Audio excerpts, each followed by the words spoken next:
சமூக முதிர்ச்சி பெற்றவனிடம் காணப்படும் பண்பு இல்லாதது எது அப்படின்னா எதுவும் இல்லை நம்ம போட்டிருக்கோம். ஏன்? மனவெழுச்சி முதிர்ச்சி இருக்கும், சமூக முதிர்ச்சி இருக்கும், அறிவு முதிர்ச்சி அவன்கிட்ட இருக்கும். அப்ப இங்க நம்ம எதுவும் இல்லை அப்படிங்கிறத போடலாம்.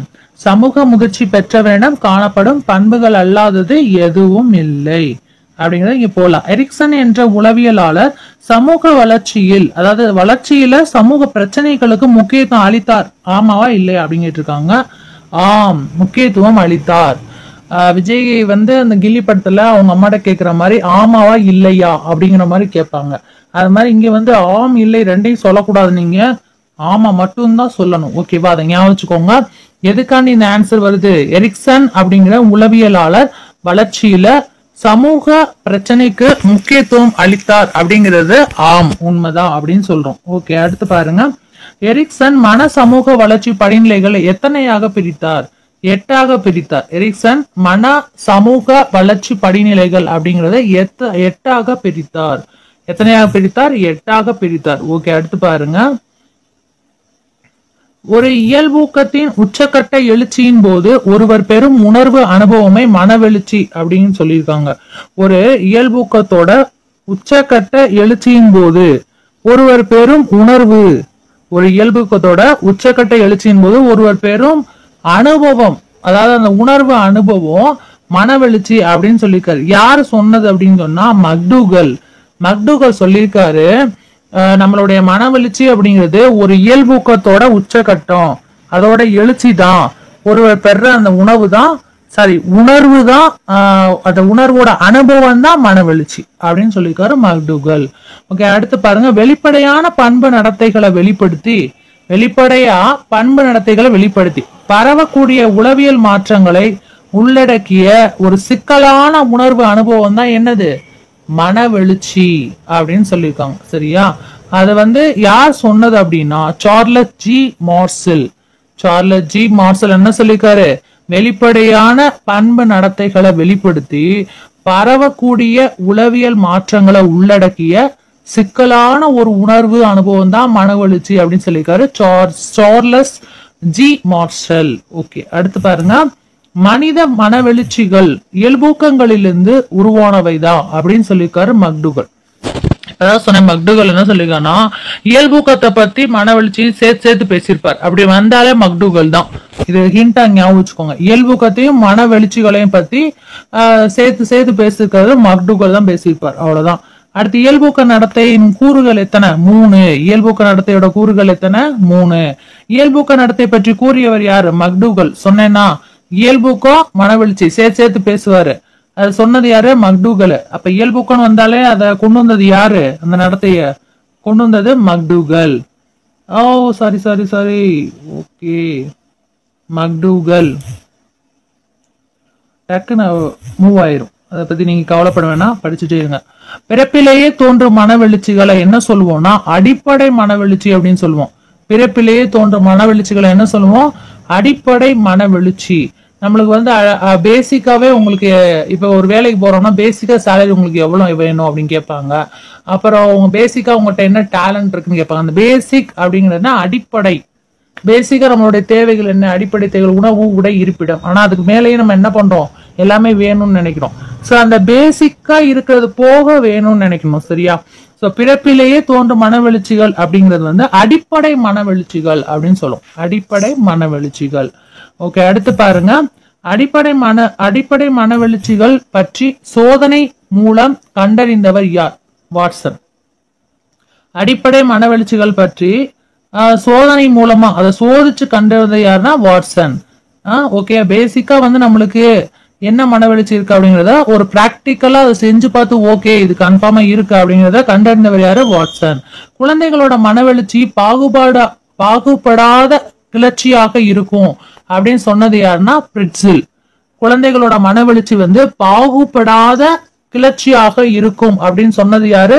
பிரிட்சில். குழந்தைகளோட மனவெழுச்சி பாகுபடாத கிளர்ச்சியாக இருக்கும் அப்படின்னு சொன்னது யாரு? பிரிட்சில். ஓகே, அடுத்து மனவெழுச்சிகள் 3 பரிணாமங்கள்ல காணப்படுவதாக கூறியிருக்காங்க. யாருன்னா ஹெரால்டு சார்ல்ஸ் பெர்க் அப்படிங்கிறவரு 3 பரிணாமங்கள்ல மனவெழுச்சி காணப்படும் அப்படின்னு சொல்லியிருக்காங்க.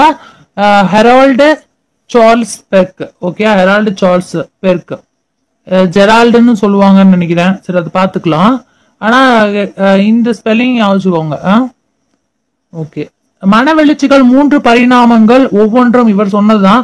ஒவ்வொன்றும் இருமுனைகளை கொண்டது அப்படின்னு சொன்னது அவரே தான். அதான் 3 பரிணாமங்கள் அப்படின்னு வந்துச்சு. மனவெழுச்சியில 3 பரிணாமங்கள் அப்படின்னு சொல்றாங்கனாலே இந்த சார்ல்ஸ் பெர்க் ஞாபகம் வச்சுக்கோங்க.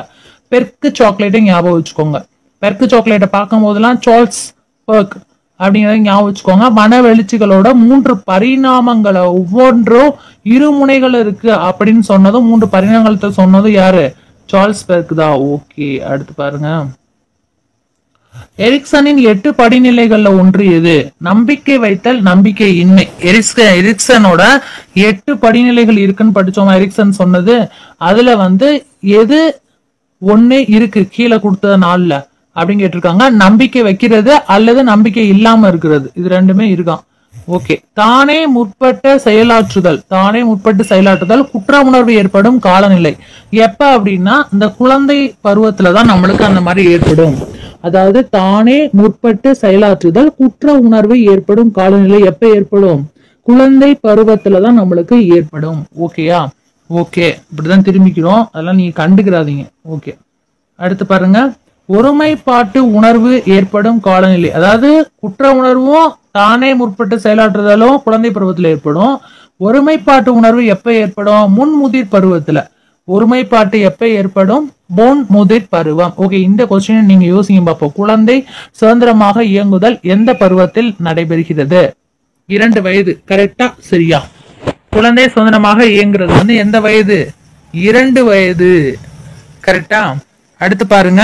தன்னை பற்றி தெளிவற்ற குழப்பமான பிரச்சனைக்குரிய ஏற்படும் பருவம் கண்டிப்பா குமர பருவம் தான். நம்மள கன்ஃபியூஸா தான் இருக்கோம். இப்போ முதல்ல என்ன பண்றது? தன்னை பற்றி தெளிவற்ற குழப்பமான பிரச்சனை ஏற்படும் பருவம் குமர பருவம் தான். நம்மளை பத்தியே நம்மளுக்கு தெரியாது, நம்ம பவர் நம்மளுக்கே தெரியாது. சரியா? குமர பருவம் ஞாபகம் வச்சுக்கோங்க. மனிதனில் தாராள மனப்பான்மை ஏற்படுற காலநிலை நடுமுதிர் பருவம். அந்த பருவத்துல ஸ்டெப்பா எடுத்துட்டு போகட்டும்பா, சரி விட்டு கொடுத்துருவோம்ப்பா அப்படின்னு தாராளமா நம்ம மனசு இயங்கும். அதுதான் நடுமுதிர் பருவம் அப்படின்னு சொல்றாங்க. நடுமுதிர் பருவம் அப்படின்னு சொல்றாங்க. ஒவ்வொன்றுக்கும் ஒரு பேர் வச்சிருப்பாங்க, வேற ஒண்ணுமே இல்லை. நம்மள ரெகுலரா நம்ம வாழ்க்கையில நடக்கிறது தான் சைக்காலஜி. இதை பயப்பட தேவையில்லை. நேர்மை மற்றும் முழுமையான நம்பிக்கை இழப்பு. நேர்மை அப்புறம் முழுமையான நம்பிக்கை இழப்பு அப்படிங்கிறது எந்த பிரச்சனைகளை ஏற்படுத்தும்? சாரி, இந்த நேர்மை அப்படின்னு முழுமையான நம்பிக்கை இழந்துருவோம். அது அந்த பிரச்சனைகள் ஏற்படுவது என்ன பருவம்? பின்முதிர் பருவம். முதிர் பருவத்துல எல்லாத்தையும் விட்டு கொடுத்துருவோம். இப்ப உதாரணமா பெற்றோர்கள் நம்மளுக்காண்டி என்ன பண்றாங்கன்னா நிறைய விட்டு கொடுக்குறாங்க, சாக்ரிஃபைஸ் பண்ணிக்கிறாங்க.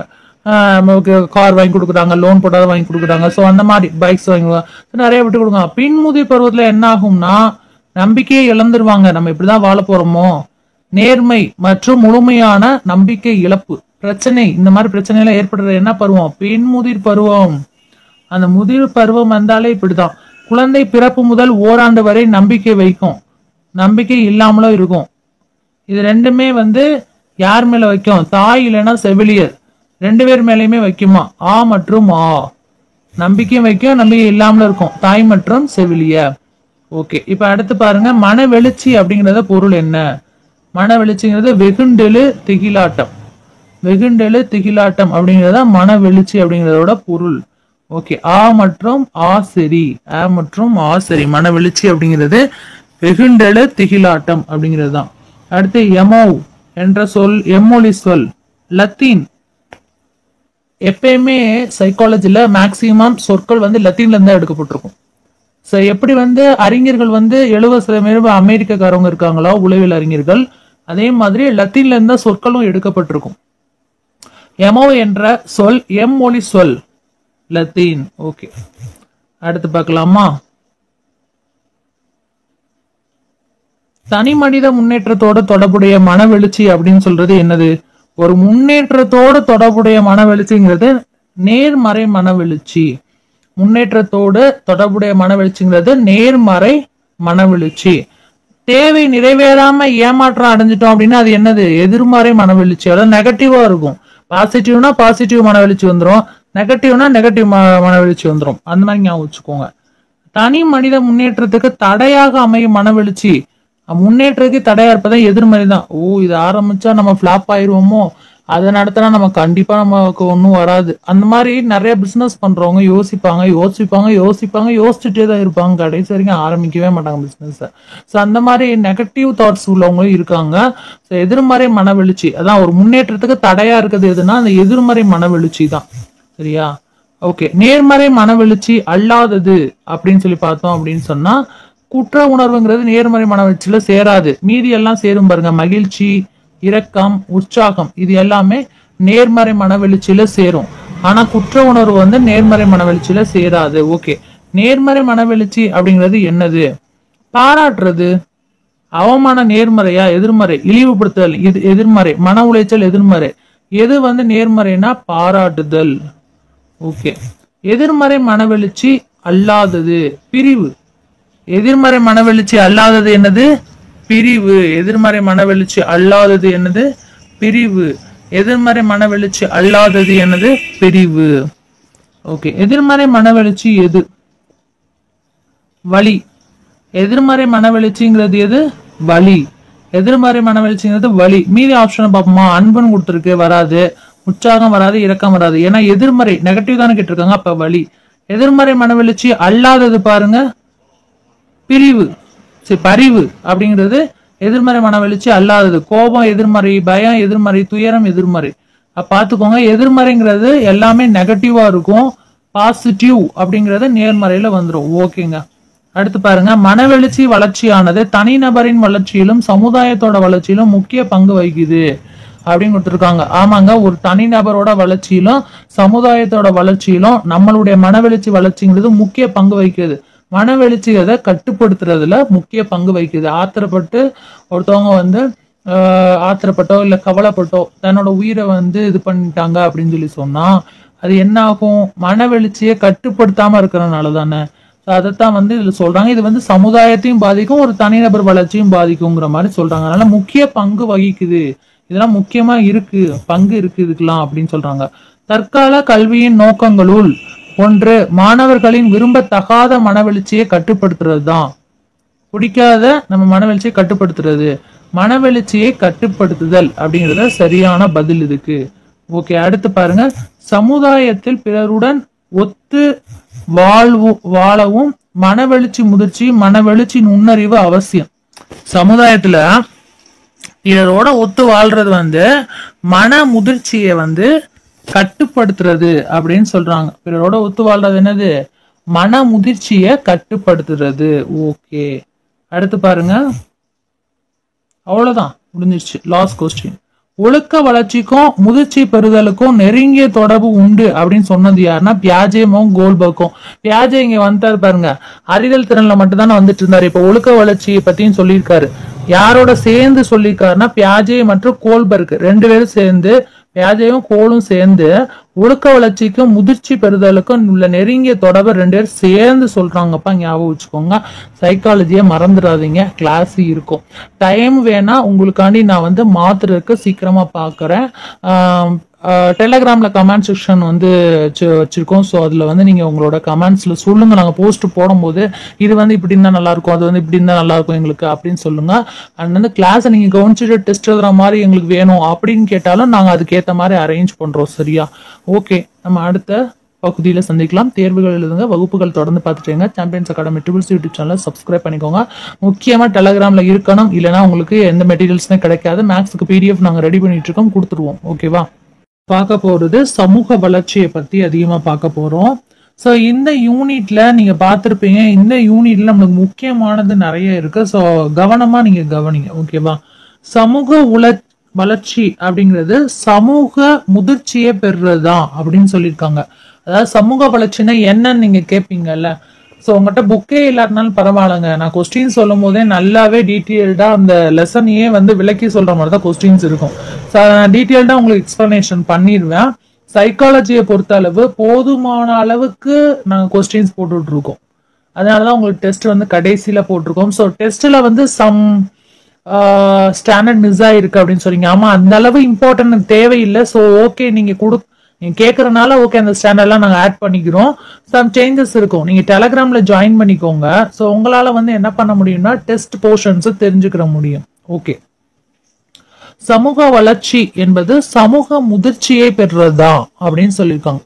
அதாவது ஒரு சமூக வளர்ச்சி அப்படிங்கிறது சமூகத்தோட முதிர்ச்சிய பெறுறதா அப்படின்னு சொல்லியிருக்காரு. யாருன்னா ஹர்லாக். யார் சொன்னாரு?